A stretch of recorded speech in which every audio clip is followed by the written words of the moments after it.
Dans cet exercice, on vous demandait de résoudre des équations produits. C'est quelque chose qu'on a déjà fait dans les cours d'avant, donc je vais rappeler la méthode. Quand on a un produit, comme ici, qui est égal à 0, ça veut dire que soit un terme du produit est égal à 0, soit l'autre terme du produit est égal à 0. Donc là, le premier terme, c'est 3x plus 1. On va résoudre 3x plus 1 égale 0. Ça donne x égale moins 1 tiers, parce qu'on fait d'abord passer 1 de l'autre côté et ensuite 3. Et ensuite, le deuxième terme, c'est 1 moins 2x. On résout 1 moins 2x égale 0. Ça donne x égale 1 demi. Donc finalement, on a deux solutions pour cette équation produit. On a x égale moins 1 tiers ou x égale 1 demi.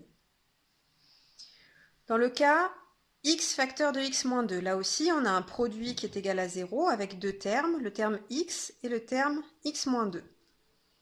Le premier terme, x égale 0, notre solution elle est toute trouvée, x égale 0. Et le deuxième terme, on résout x moins 2 égale 0, et ça donne x égale 2. Donc là aussi, deux solutions, soit x égale 0, soit x égale 2. Dans le troisième cas, là c'était un peu plus compliqué parce qu'on n'avait pas un produit, on avait une soustraction. Donc comme on ne sait pas faire avec une soustraction, on va essayer de se ramener à un produit. Pour ça, on va utiliser une identité remarquable.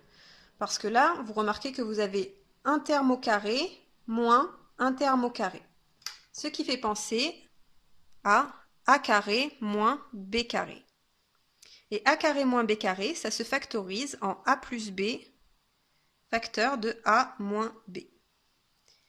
Donc ici, notre a, c'est x plus 1, et notre b, attention, parce que 4, il est au carré, donc notre b, c'est 2x. Donc ça se factorise en x plus 1 plus 2x, a plus b, facteur de x plus 1 moins 2x, a moins b.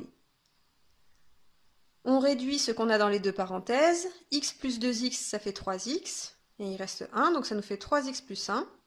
Et dans l'autre parenthèse, x moins 2x, ça fait moins x, et donc il nous reste moins x plus 1. Et là, on a bien notre produit de deux termes qui est égal à 0. Donc on résout premier terme égale 0, 3x plus 1 égale 0, ça donne x égale moins 1 tiers, comme dans la question précédente. Et moins x plus 1 égale 0, ça donne x égale 1. Et donc finalement, on a nos deux solutions. Donc quand on a des soustractions comme ça, il faut bien penser à factoriser en utilisant en général une identité remarquable. Pour le dernier, c'est pareil. On n'a pas un produit là. Donc, nous, ce qu'on veut, c'est un produit ou alors une forme plus facile. On avait deux options.